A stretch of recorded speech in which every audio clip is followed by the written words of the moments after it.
Please, let's try an open relationship. We can't have children, so let's just open up our relationship.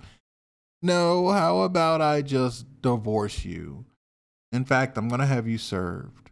Yes, you're going to get blindsided with divorce papers. We're done. Bye-bye. You're free to do whatever you want now. Subject: she wanted an open marriage because we couldn't have kids. I gave her a divorce instead. Hey man, first off, I just want to say, I literally stumbled across your channel by pure accident. I wasn't even looking for cheating stories or anything like that. Crazy thing is, I was just watching some random divorce court clips, mostly fake judge show stuff because I like to laugh at how wild people can get on TV. Then YouTube does what it does best. Starts recommending videos I didn't ask for. Hey, yours popped up. It was a story about some dude catching his wife cheating after she asked for an open marriage. I swear I sat there frozen for a second, like, ain't no way this is becoming a thing. I ended up binging like 3 of your videos back to back that same night. And honestly, after hearing other guys' stories and how crazy their situations were, I figured, hell, let me share mine too. Maybe somebody out there needs to hear this, especially guys in situations like I was in. So here it goes. The beginning of the end, when she asked me for an open marriage. My name's Taylor. I was married to Kim for 7 years. Notice I said was. Things didn't start off bad between us. In fact, the first couple years were actually pretty solid. We were that annoying couple, always posting pictures, date nights, weekend trips, little inside jokes only we thought were funny. But man, I should have known the moment life stopped being perfect. That's when I was going to see her real character. We couldn't have kids. Doctor confirmed it was on her end. I didn't blame her. I didn't shame her. I didn't even throw it in her face like I know some bitter dudes might have done. I loved her, plain and simple. But after that diagnosis, things changed. She started pulling away from me emotionally. The physical intimacy slowed down to like once every couple months if I was lucky. She was irritable all the time. Nothing I did seemed good enough anymore. Fast forward, she gets fired from her job about 3 months before the whole open marriage conversation happened. Poor performance, too many write-ups. That was strike one in my mind. Then one random night while we're eating dinner, Kim looks me dead in my face and says, "Taylor, have you ever thought about an open marriage?" Y'all, I swear I almost choked on my food. I didn't blow up. I didn't argue. I calmly asked her, "Why would you even suggest that?" She hit me with every buzzword you could think of. It's progressive. It helps couples in long-term marriages explore without pressure. It could strengthen us emotionally. I told her flat out no. But here's where I played it smart. I didn't get angry. I didn't storm out. I acted like I was going to let it go. Told her we'd revisit the conversation later and went about my business like everything was cool. But inside, I was already done.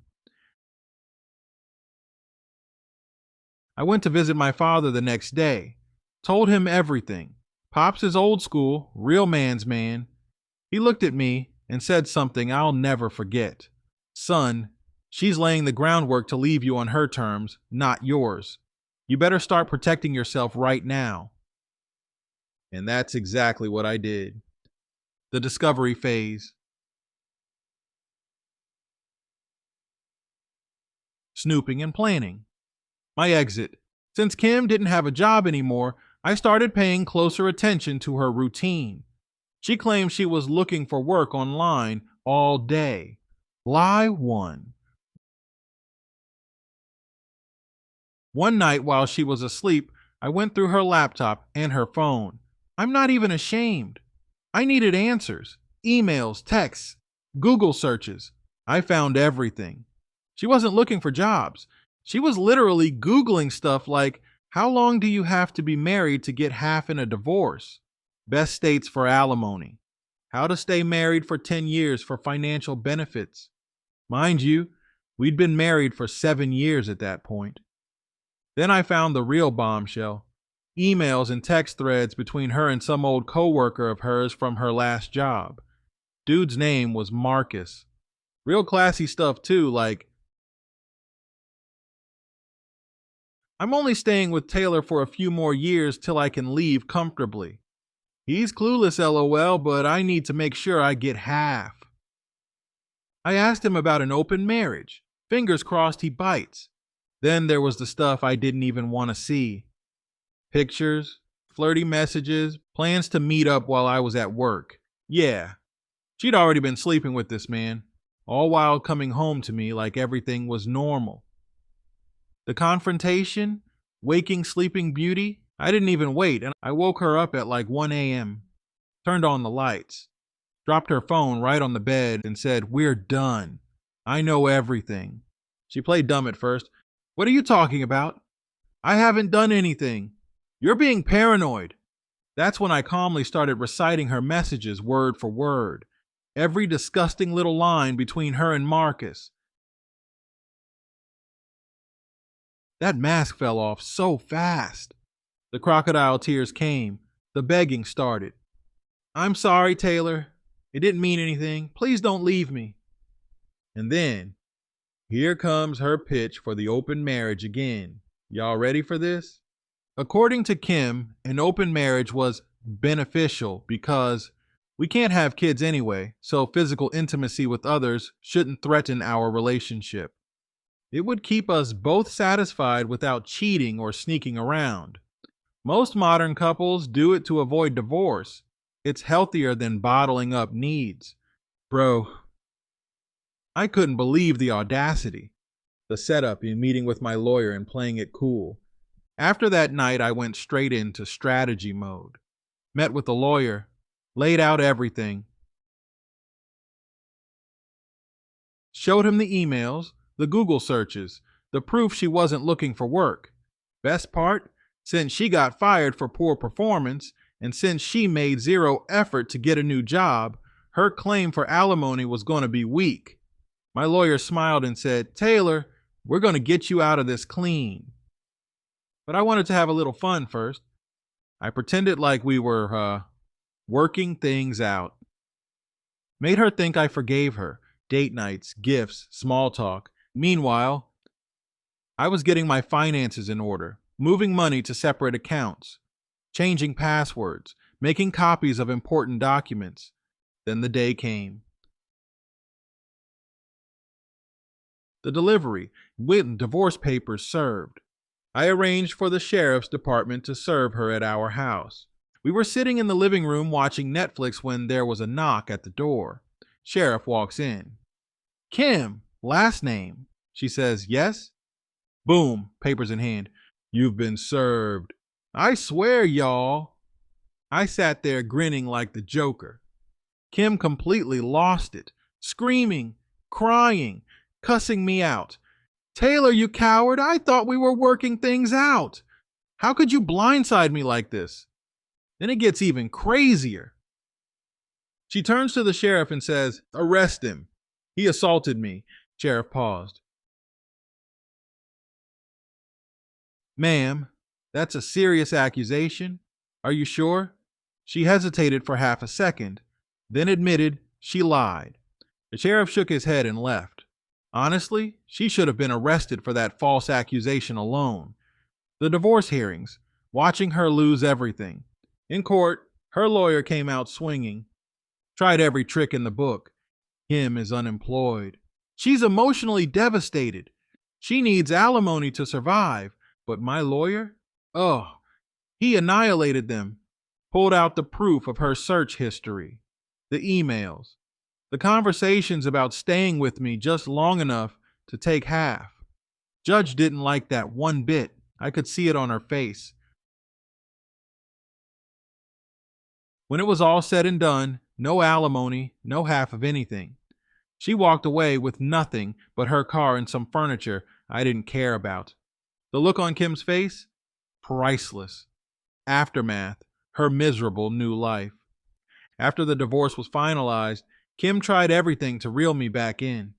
Late night texts, emails, voicemails crying about how lonely she was, begging me to at least stay friends, asking if I'd consider dating again later down the line. Bro, I left her on read every single time. Last I heard through mutual friends, Marcus ghosted her not long after the divorce. She's struggling to pay rent, working some dead-end retail job, living in a small one-bedroom apartment, a far cry from the nice life we built together. Meanwhile, I'm good, I'm real good. Peace of mind is priceless. My final thoughts. Anyway, man, I appreciate you letting me get this off my chest. It feels good just typing it all out. If you want to use this as part 1, feel free. Trust me. I got plenty more updates coming if you want them. Something tells me Kim's life is only going to spiral further from here. Appreciate your content and the platform you give guys like me to share our stories. Keep doing what you do. Update subject, Taylor's update. You won't believe what Kim pulled this time. Hey man, it's Taylor again. I told you I'd reach back out with an update if anything crazy happened. And brother, whoa, Kim did not disappoint. Matter of fact, I think you might need to go ahead and label my situation part 2 because this woman is absolutely out here doing side quests like a GTA character on drugs. Let me just jump right into this because this is probably one of the wildest chapters of my life since I last emailed you. It all started with the knock, so it was a random Thursday evening. I just got off work, made me some wings, poured a little drink, and was catching up on The Bear on Hulu. Tell me why I hear this aggressive knock on my front door like the police were already there. I peeked through the peephole and nearly spit out my drink. It's Kim. Hair looking a mess. Face all puffy like she been crying or fighting or both. And she got that crazy "we need to talk now" stance going on like this is 1997 and we still married. Bruh, my stomach low-key dropped, but not from fear, from pure annoyance. I didn't even open the door. I just cracked the window next to it and said, "Kim, what are you doing here?" And I swear on everything she hit me with, "We need to talk now. Open this door, Taylor." Like I'm her child or something. "The police are called," I told her straight up. "Kim, you are trespassing. You have no business here. I'm asking you nicely. Leave before I have to get the cops involved." Would you believe this woman starts screaming in my front yard about how I owe her a conversation because we're still spiritually married? Girl, if you don't get your Erykah Badu incense burning energy off my lawn. She kept going, screaming, threatening to ruin my life, saying she's gonna expose me. To who, Kim? My neighbors watering their grass. Anyway, I'm not dumb. I called the police. 2 officers pulled up within 10 minutes. Mind you, I stayed inside the whole time watching from my Ring camera like I'm watching a reality show live. When they get there, they're calm, real professional. "Ma'am, he's asked you to leave. You need to leave." Now here's where it gets insane.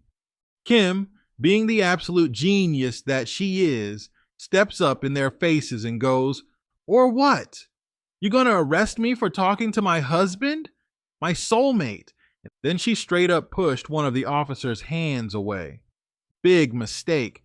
They tried calming her down, but Kim was on one.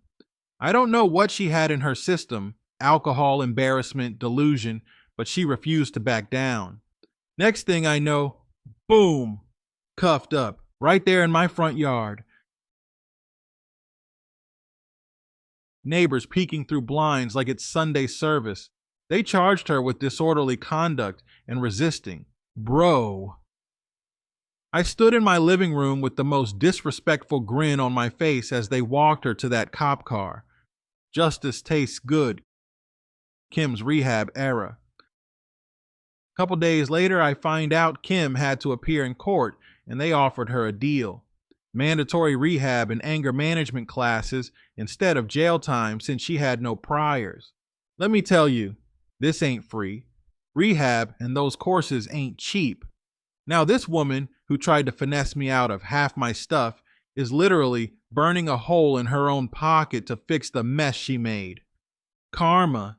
Chef's kiss. But oh, it gets even better. Kim's mom enters the chat. I didn't even know Kim's mom still had my number.